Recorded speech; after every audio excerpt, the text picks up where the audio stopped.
Allô, bienvenue sur ma chaîne Histoire mystérieuse par Rachel Ladouceur. Ces meurtres qui n'ont jamais été résolus au Québec.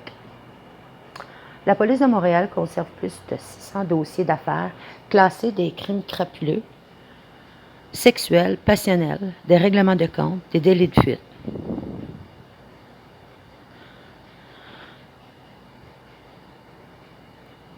Victime, Odette Pinard, tuée le 27 novembre 1995. En fin d'après-midi, un individu coiffé d'une perruque s'est introduit dans un poste de police communautaire de Cartierville à Montréal. Il a fait feu sur Odette Pinard, la seule agente de police en poste. Les enquêteurs n'ont jamais retrouvé l'auteur du crime, qui a pris la fuite alors qu'une tempête de neige s'abattait sur la métropole. 5 ans plus tard, la presse a révélé que le meurtre de l'agente pouvait avoir été planifié par un gang de rue dans le simple but de faire diversion. La policière de 30 ans a été assassinée à l'instant même où un vol majeur était commis dans un commerce informatique à Saint-Laurent. Victime, Reine Lausière-Pagé, tuée le 1er septembre 1995. Reine Lausière-Pagé, enseignante à l'école primaire, a quitté son domicile de Montréal-Nord un soir de septembre en disant à son mari et à ses 2 adolescentes qu'elle allait magasiner. Ils n'ont jamais revue. Le lendemain après-midi, on a retrouvé le corps de la femme de 46 ans dans sa Dodge Caravane blanche, à l'arrière d'un centre commercial de Saint-Léonard. L'autopsie a révélé qu'elle avait été menottée, puis poignardée à plusieurs reprises. Mais l'expertise n'a révélé aucune trace d'agression sexuelle. Les enquêteurs ont trouvé dans la camionnette un petit bouchon rouge et or qui pouvait avoir appartenu à l'assassin, lequel court toujours.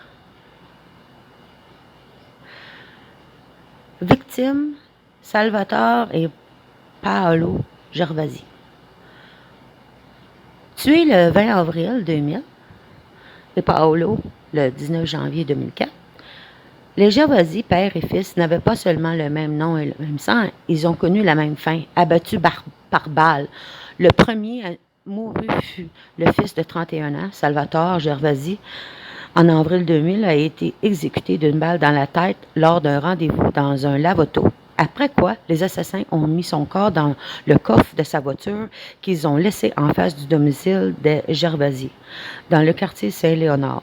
Paolo Gervasi, associé au puissant clan sicilien des Risotto, a tout fait pour identifier les tueurs, jusqu'à engager un enquêteur privé. 4 ans plus tard, Paolo Gervasi est tombé à son tour sous les balles d'un tueur dans le quartier Saint-Léonard à Montréal. Les prochaines victimes, c'est entre mars 81 et juin 85. Ça a couru pendant 4 ans. Au moins 4 enfants ont été portés disparus dans la région de Montréal. 3 ont été retrouvés morts après avoir été victimes d'innombrables sévices. Le 4e n'a jamais été retrouvé. Rappel de ces crimes qui ont choqué le Québec dans les années 80 et qui jusqu'à aujourd'hui n'ont jamais été résolus. Numéro 1, Tammy Leakey, 12 ans, tuée en mars 81. Le 20 mars 1981, Tammy Leakey a rendu visite à sa grand-mère dans Pointe-Saint-Charles. Elle n'a jamais revenu. Sa mère, qui a trouvé ses lunettes sur le bord de la route, a appelé les policiers. Ces derniers ont découvert son corps le soir même dans un champ.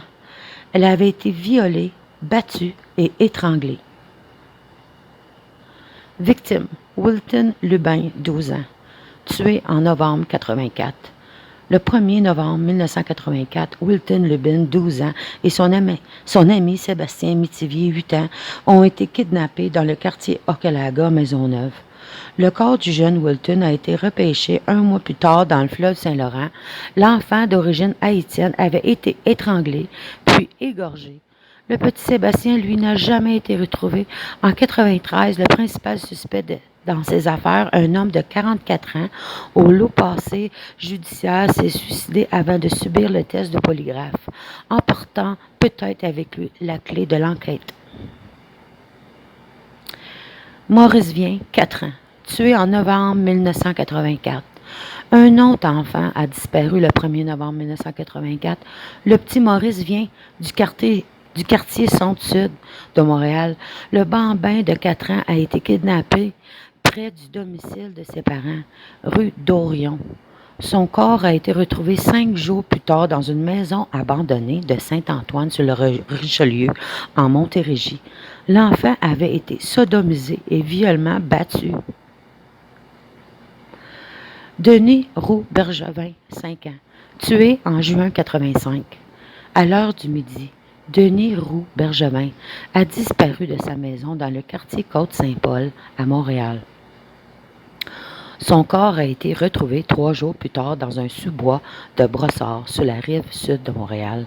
En plus d'avoir été frappé à la tête, le corps à demi-nu de l'enfant portait des marques évidentes d'agression sexuelle. Cet été-là, les détectives étaient sur la piste d'une Chevrolet grise, mais l'affaire n'est pas allée plus loin. Alors, je vous remercie d'avoir écouté Histoire mystérieuse avec Rachel Ladouceur. Bonne journée.